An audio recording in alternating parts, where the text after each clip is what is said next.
espíritu de un vendedor ambulante con las niñas Fox en su humilde cabaña, iniciando con fuertes golpes y ruidos en las noches, y luego, por el señor Isaac Post, utilizara las letras del alfabeto con el número de golpes y formar palabras. Repercutió en toda América del Norte y rápidamente en Europa, alcanzando a los hombres de ciencia. El movimiento giratorio y suspensión en el aire de las mesas y el acontecimiento de Hydesville el 31 de marzo de 1848 mostraban manifestaciones inteligentes que utilizaban un medio lento y rudimentario de comunicación, que luego se fueron modificando a otras más rápidas y completas. Se inició un gran movimiento espírita, fundamentalmente en la segunda mitad del siglo. Muchos médiums de efectos físicos vinieron con mediunidades ostensibles para despertar a la humanidad sobre la inmortalidad del alma, la existencia del mundo espiritual y su relación con el hombre y las consecuencias morales. En la Génesis capítulo 14, los fluidos, podemos encontrar el ítem 40 que refiere los fenómenos de las mesas móviles y parlantes, de la suspensión en el aire de los cuerpos pesados, de la escritura mediúnica, tan antiguos como el mundo, pero comunes en la actualidad, ofrecen la explicación de algunos fenómenos análogos espontáneos, a los cuales, por ignorarse la ley que los rige, se les había atribuido un carácter sobrenatural y milagroso. Esos fenómenos se basan en las propiedades del fluido periespiritual, ya sea de los encarnados como de los espíritus libres.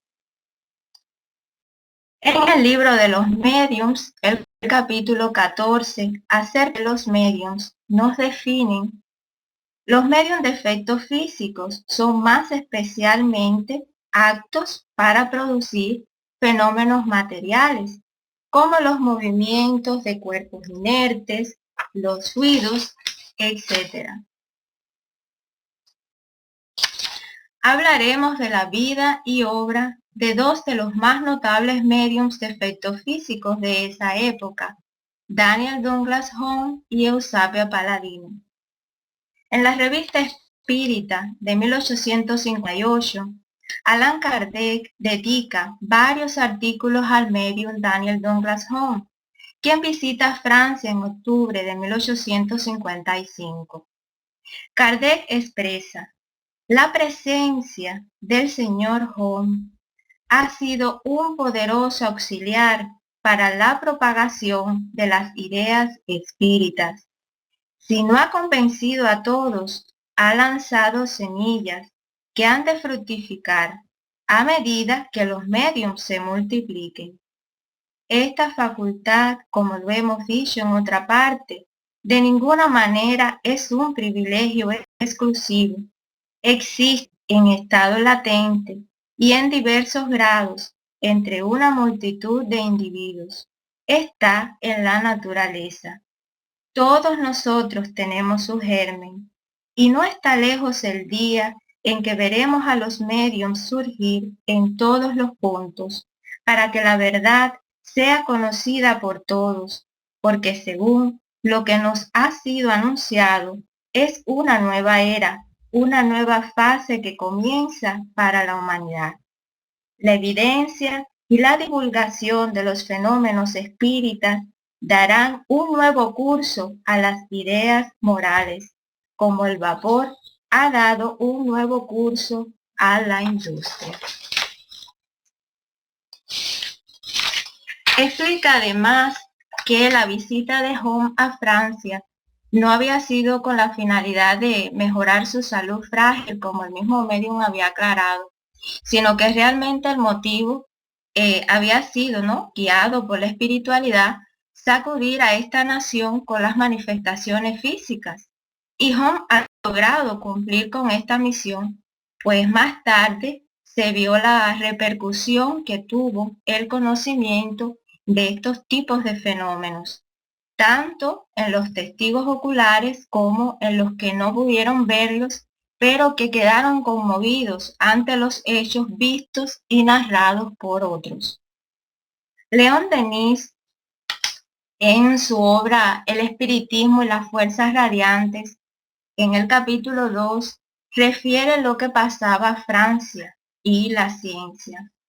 Y cito: si los resultados obtenidos en Inglaterra en los medios científicos son más desarrollados que en Francia, es porque los sabios que declaran públicamente los fenómenos y las pruebas de identidad que obtuvieron, como Crookes, Meyers, Lodge, etc., eran o son espiritualistas, mientras que el escepticismo y el materialismo aún dominan a la mayoría de nuestros sabios.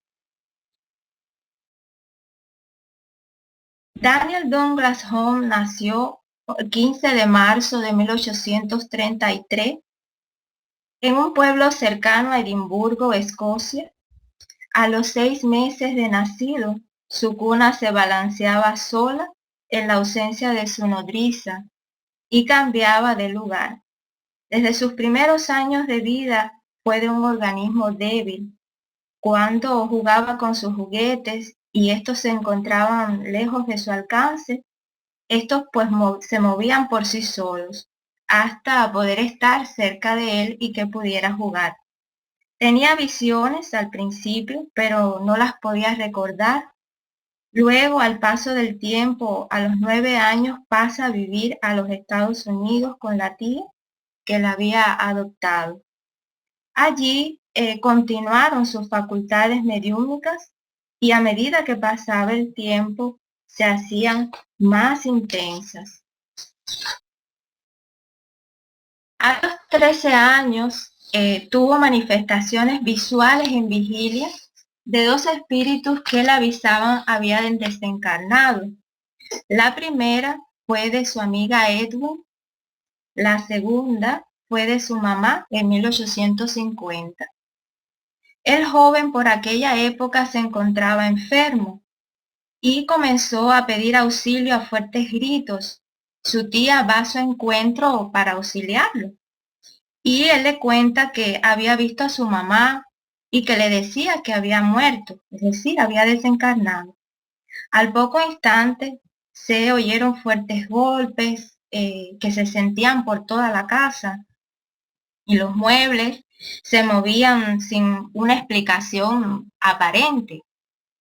La tía, al ver todas estas manifestaciones físicas, acusó al joven de atraer a un demonio y lo saca de su casa.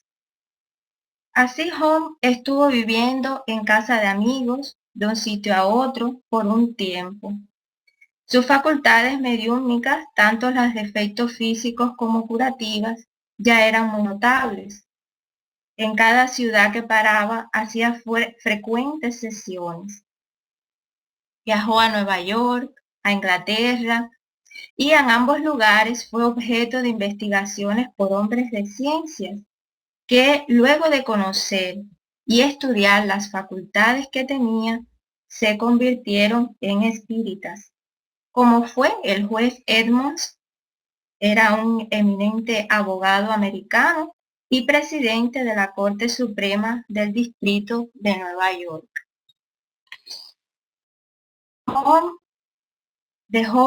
Era un joven de mediana estatura, rubio, delgado, maneras elegantes a su forma de vestir, y no gozaba de buena salud. Su semblante denotaba que padecía de tuberculosis. Después de sus sesiones, él se agotaba mucho y su salud pues cada día se veía más afectada. Sin embargo, su existencia fue prolongada y pudo continuar su labor mediúnica. En la revista Espírita de 1858, Kardec nos dice: De lo que nos ha sido enseñado sobre el rango de los espíritus que en general producen estas especies de manifestaciones, no hay que llegar a la conclusión de que el señor Home está en relación solamente con la clase ínfima del mundo espírita. Su carácter y las cualidades morales que lo distinguen deben, al contrario, granjearle la simpatía de los espíritus superiores. Para estos últimos, él no es más que un instrumento destinado a abrir los ojos a los ciegos por medios enérgicos, sin ser por ello privado de las comunicaciones de un orden más elevado. Es una misión que él ha aceptado, misión que no está exenta de tribulaciones ni de peligros, pero que cumple con resignación y perseverancia, bajo la égida de su madre en espíritu, su verdadero ángel guardián. El medium recibía mensajes de su madre y lo aconsejaba sobre estas tribulaciones y peligros. Algunas personas lo juzgaban como prestidigitador, pero el trabajo mediúmico mostraba lo equivocados que estaban. Los fenómenos ocurrían a veces cuando menos lo esperaba el medium, o cuando se reunía con amigos sin motivo de mostrar su mediunidad. En otras ocasiones era impotente de provocarlos, porque no se producían por su voluntad. Antes de visitar Francia, Home viaja a en 1854 y después de ir a Roma, él se convierte a la fe católica. Durante un año estuvo sin poder producir manifestaciones espíritas. Desde el mundo espiritual, su mamá le anuncia que sus facultades regresarían, pero con una nueva energía. Y al cabo de ese tiempo ocurrió así. Su misión estaba trazada. En los 30 años de misión mediúnica de Home no se cobró. Nunca perdió la noción del carácter y magnitud de su obra, como tampoco su humildad. Permitió que fuera sujeta a experimentaciones serias en su época. Kardec expresa más acerca de la personalidad del medium y dice: dotado de una excesiva modestia, nunca hace alarde de su maravillosa facultad, jamás habla de sí mismo, y sí, en la expansión de la intimidad, cuenta sus cosas personales, es con simplicidad, y nunca con el énfasis propio de las personas con las que la malevolencia trata de compararlo. Arthur Conan Doyle, en su obra Historia del Espiritismo, recoge las siguientes palabras del propio Home en el capítulo 9, al cual dedica y titula la obra de Daniel Douglas Home. Y estas son las palabras: he sido enviado para realizar una misión. Esa misión es demostrar la inmortalidad. Jamás con dinero por ello y jamás lo cobraré. Kardec nos indica la importancia de conocer que sus facultades eran espontáneas e innatas en él. Los fenómenos se producían desde su más temprana infancia, como vimos al principio. Recordemos del libro de los médiums, los espíritus nos enseñan que la mediunidad tiene una variedad infinita de matices que constituyen los denominados médiums especiales. Y esto lo podemos encontrar en el ítem 185, capítulo 16, médiums especiales. Home era un instrumento involuntario y de mediunidad ostensible. Poseía casi todas las variedades de la mediunidad de efectos físicos. En las sesiones se producían materializaciones de una o varias manos, escritura directa. Si se tocaban una de las manos con precaución, ofrecía la resistencia, solidez e impresión de una mano viva, incluso un poco tibia. No era muy notable en el fenómeno de materializaciones completas como las obtenidas por las mediums Florence Cook y Madame de Esperanza. Home consideraba que la materia no podía pasar a través de la materia, pues sus fenómenos no aportaban esta variedad de forma trascendental como en otros medios sí fue. Sin embargo, Ernesto Bozano presenta en la introducción de su libro Fenómenos de Transporte un hecho narrado por el propio William Crookes en Experiencias sobre las Fuerzas Psíquicas, página 171 de la edición francesa. Y dice: el segundo caso que voy a narrar se verificó a plena luz en una noche de domingo, y en presencia del señor Home y de algunos miembros de mi familia solamente. Mi esposo y yo habíamos pasado el día en el campo, y de allí había traído ella algunas flores. Cuando nos sentamos, la criada trajo las flores que había puesto en un jarrón, y yo lo coloqué en medio de la mesa, cuyo mantel había sido retirado. Era la primera vez que el señor Home veía tales flores. Después de obtenidas varias manifestaciones, la charla derivó hacia varios hechos que parecían no poder explicarse, más que admitiendo que la materia pudiese realmente pasar a través de una sustancia sólida.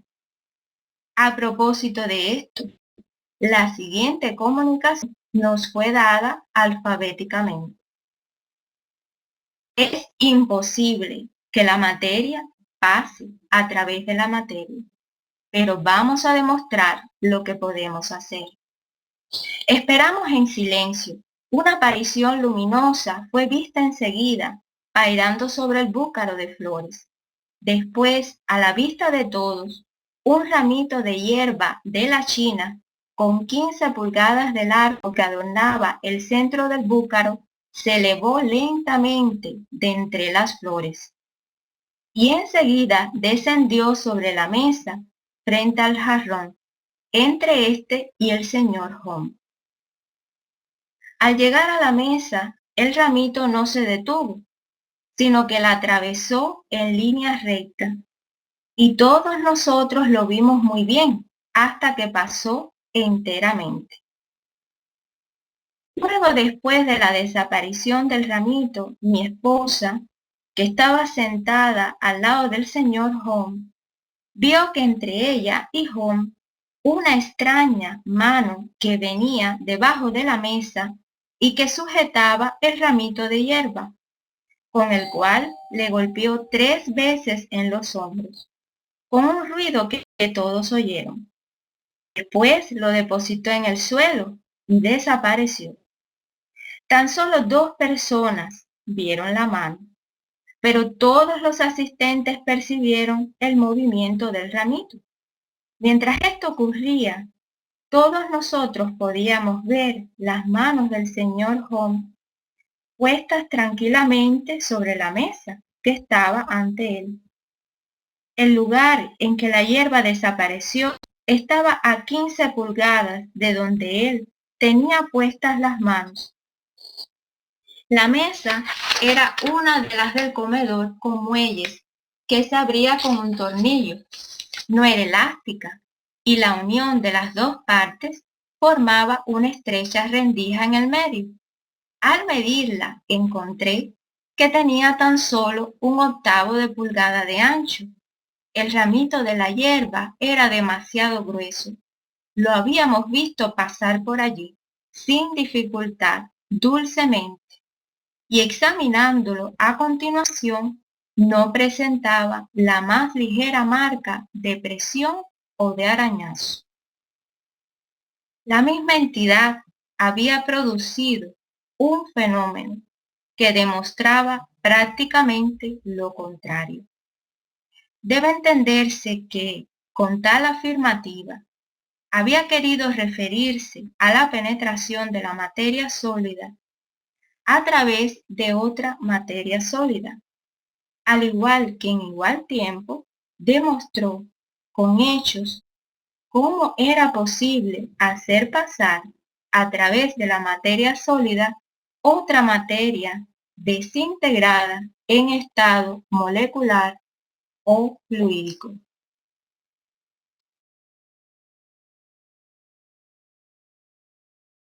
Doyle nos dice también acerca de la levitación de Home, y en el capítulo 8, titulado Continúan los progresos en Inglaterra, en el mismo libro Historia del Espiritismo, nos dice así: la evidencia en favor de esos fenómenos es mayor que la obtenida en favor de casi todos los fenómenos naturales investigados por la Sociedad Británica.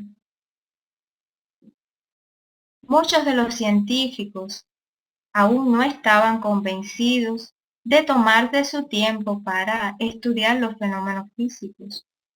Sin embargo, algunos como William Barrett y Alfred Russel Wallace sí se convencieron. Ellos investigaron, escribieron sus resultados y publicaron el espiritismo. Sir William Barrett, físico, que en aquel entonces era profesor, llevó el tema del espiritismo ante la Sociedad Británica para el Progreso de la Ciencia en 1876. La comunicación fue acogida en la subsección de antropología, pero fue por el voto decisivo de Alfred Russel Wallace.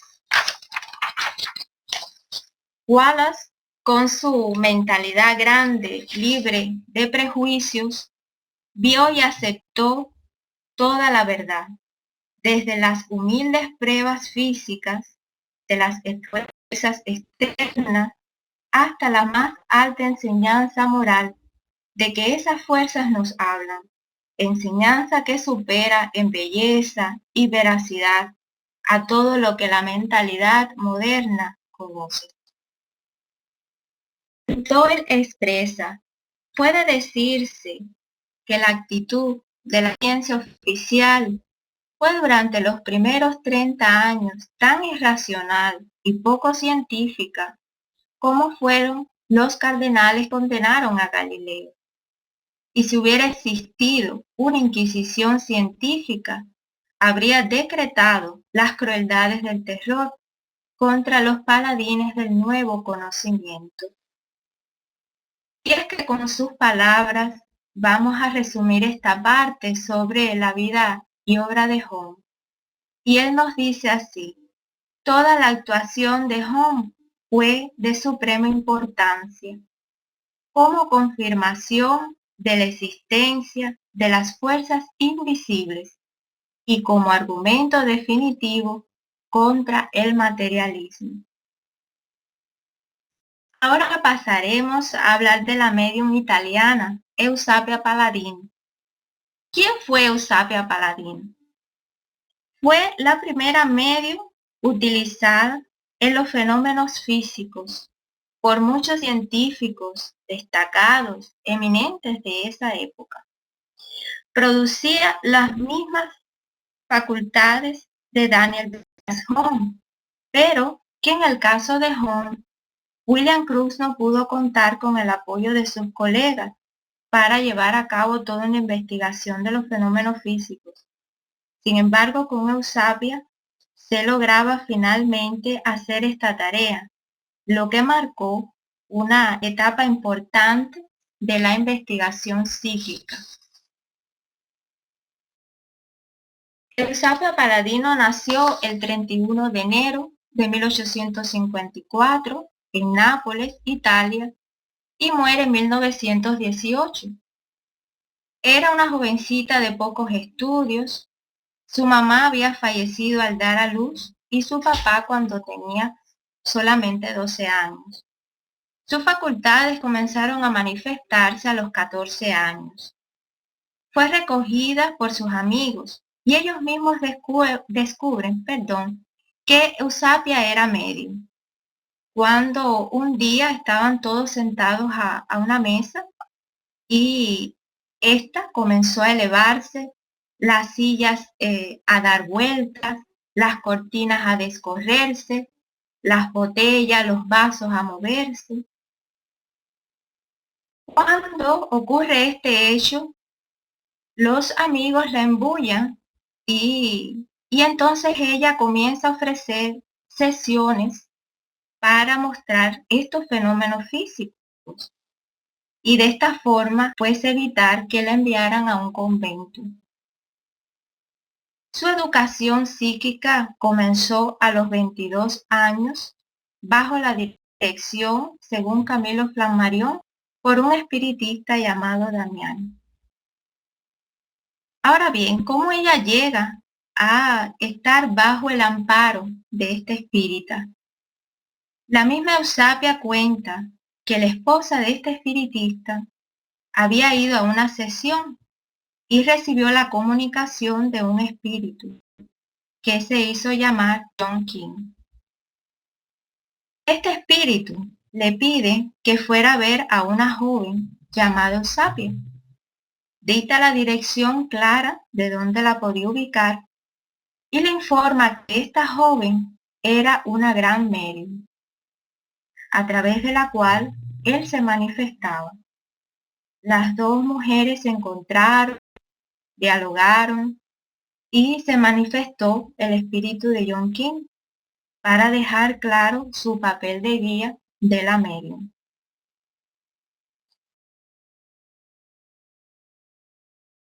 Bajo la supervisión del doctor Shaia, Eusapia aparece a la luz del mundo científico europeo.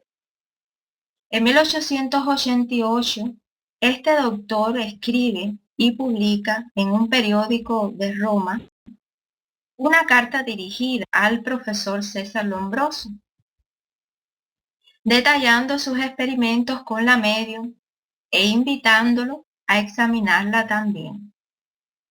Pero no fue hasta 1891 que el profesor acepta esta invitación.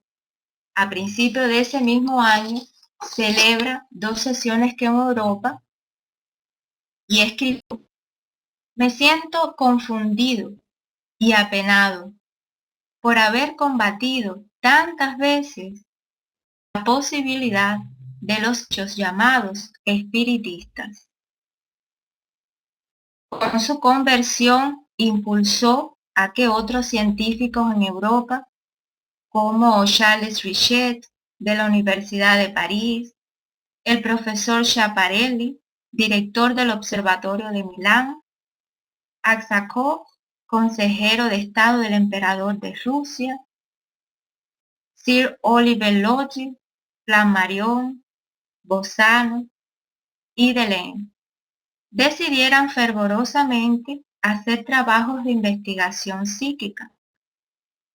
Así, la medium se sometió a sesiones para demostrar la veracidad de los fenómenos que producía con su mediunidad durante varios años, no solamente en Nápoles, sino también en Roma, Francia, Varsovia y Cambridge.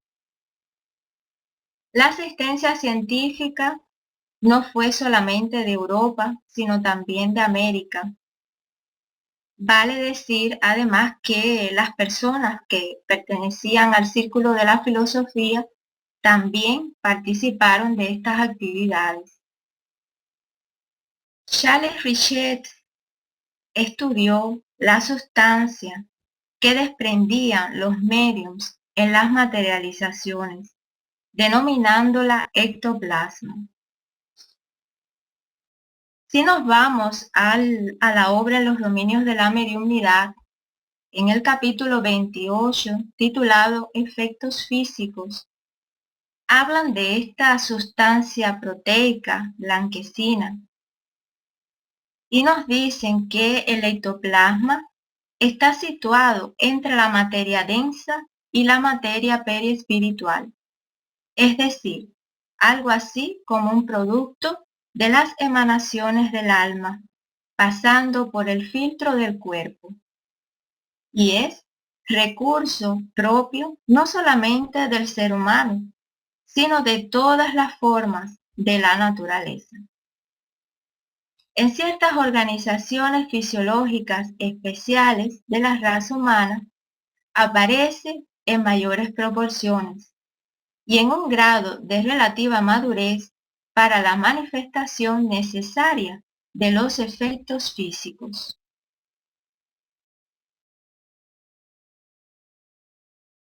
El Comité de Milán en 1892, que investigó con Eusapia, luego de hacerlo Lombroso, hace un informe y dice: es imposible calcular el número de veces que apareció la mano y fue tocada por nosotros.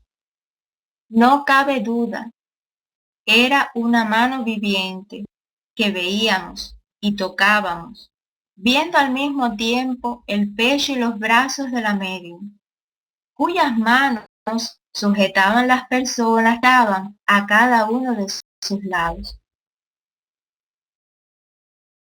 Arthur Conan Doyle le dedica el capítulo 15 a la vida y obra de esta medium en Historia del Espiritismo. Y una de las cosas que él expresa es la siguiente: ningún medium del mundo ha sido más rígidamente tratado que Eusapia Palladino. Y como ésta logró convencer a la inmensa mayoría de los que la estudiaron, puede decirse que su mediunidad fue realmente excepcional. La mayoría de los científicos no tenían nociones de lo que era una mediunidad y de las condiciones que éste requería para el cuidado de la misma vida de la medium. Y nosotros sabemos que a través de la doctrina podemos conocer, ¿no?, todo lo que necesitamos para poderla ejercer bien y los cuidados que hay que tener, ¿no?, en una sesión. A pesar de todo, ella pudo salir airosa, cosa que indica que había allí auxilio espiritual para asistirla y para que pudieran hacerse estos fenómenos, estas sesiones de una forma bienhechora.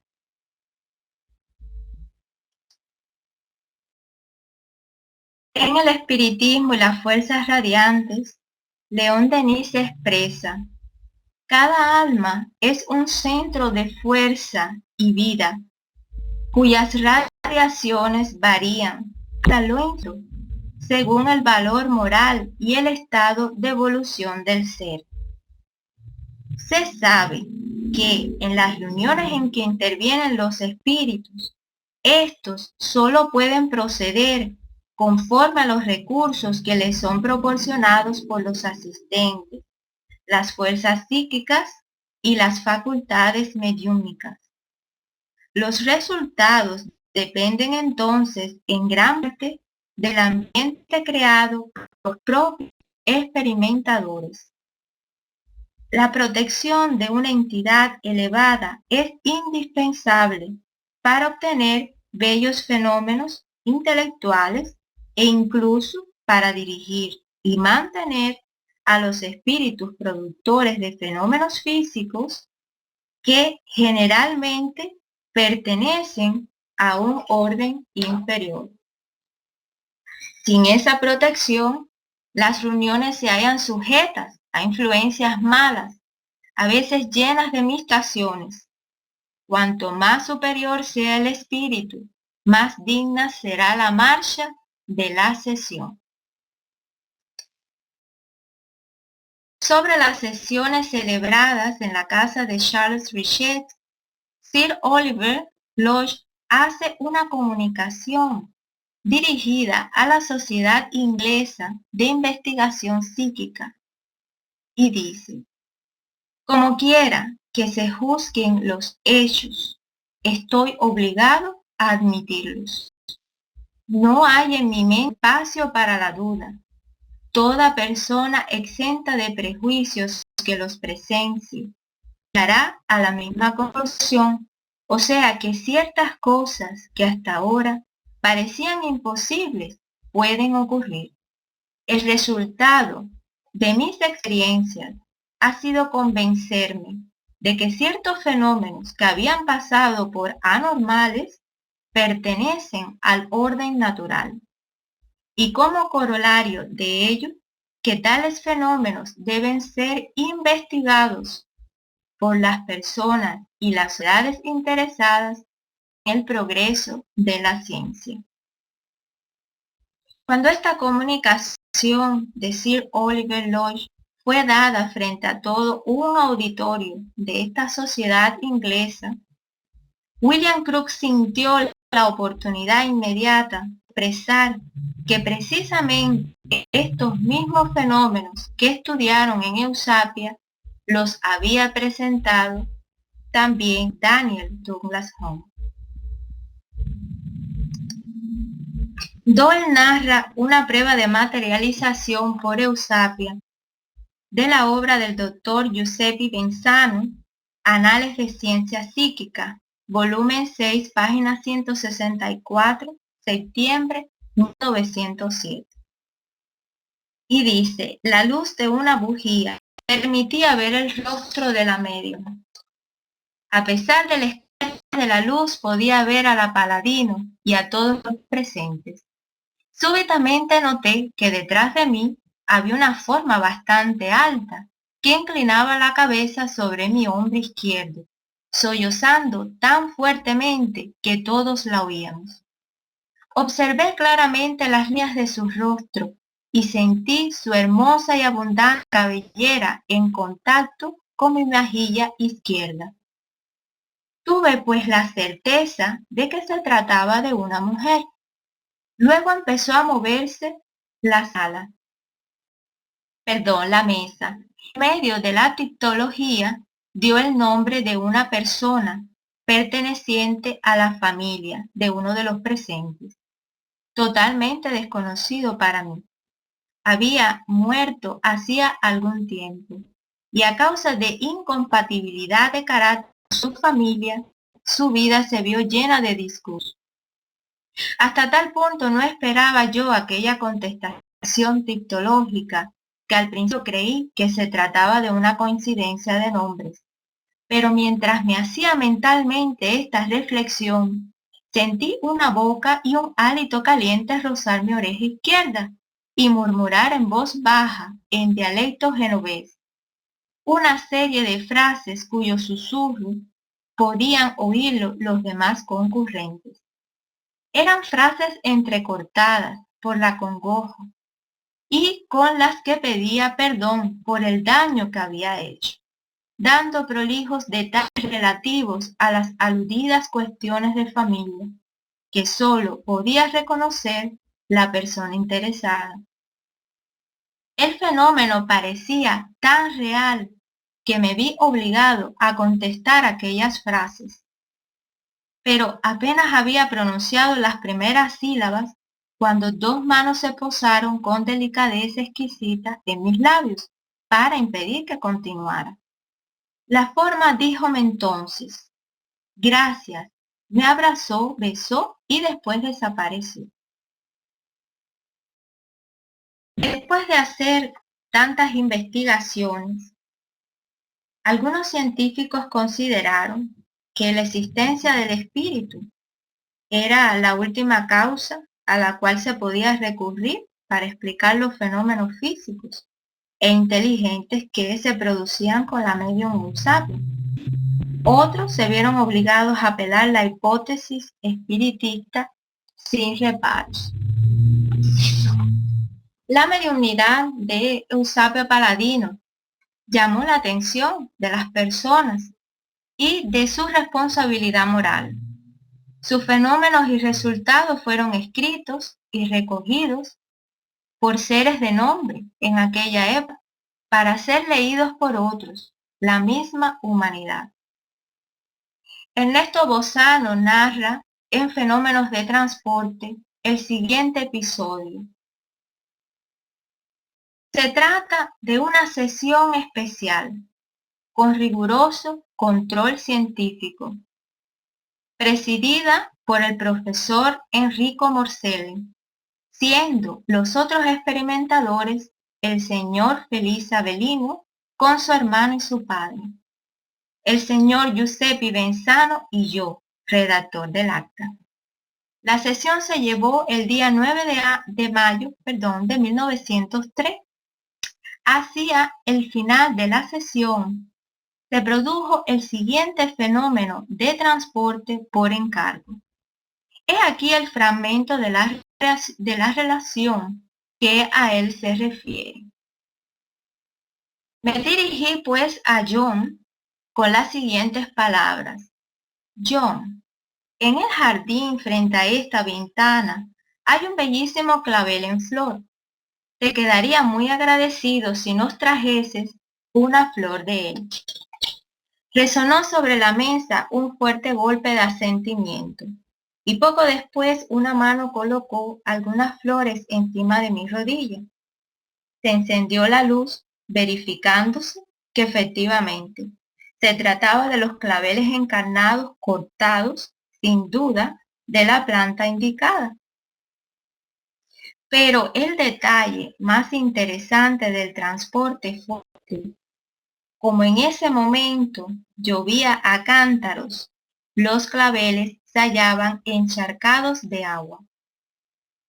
Ese fenómeno causó extraordinaria impresión al profesor Morselli, que aunque ya reconociese la realidad inobjetable de los fenómenos de materialización, no admitía aún la posibilidad científica y por consiguiente la genuinidad de los fenómenos de transporte.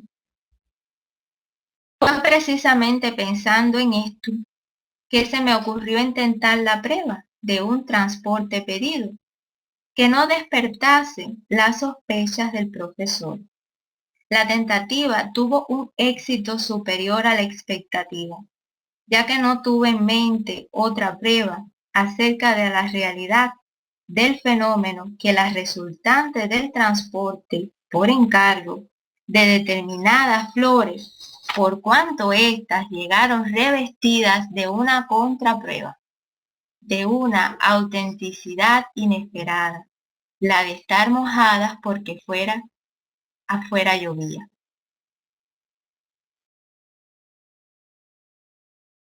En el libro de los medios, el capítulo 5, ítem 98, sobre la teoría del fenómeno de aportes y de manifestaciones físicas en general, el espíritu de Erasto esclarece. Los hechos tangibles, tales como golpes, movimientos y suspensiones de objetos, son fenómenos simples que se operan mediante la concentración y la dilatación de ciertos fluidos y que pueden ser provocados y obtenidos mediante la voluntad y el trabajo de los medios aptos para ello. Cuando lo secundan espíritus amistosos y benévolos, en tanto que los hechos de aportes son múltiples, complejos, exigen el concurso de circunstancias especiales. Solo pueden ser realizados por un único espíritu, junto con un único medio, y requieren, fuera de lo necesario para la tangibilidad, una combinación muy particular para aislar y volver invisibles al objeto o a los objetos que serán aportados. Doyle finaliza el capítulo 15 dedicado a Eusapio Paladino, con una afirmación del profesor Lombroso acerca de esta medium, y precisamente con la cual finalizaré la actividad. Tenía una particular bondad de corazón que la impulsaba a gastar lo que ganaba con los pobres y los niños, y a sentir las desventuras de muchos desgraciados, al extremo de no dormir muchas noches pensando en ellos.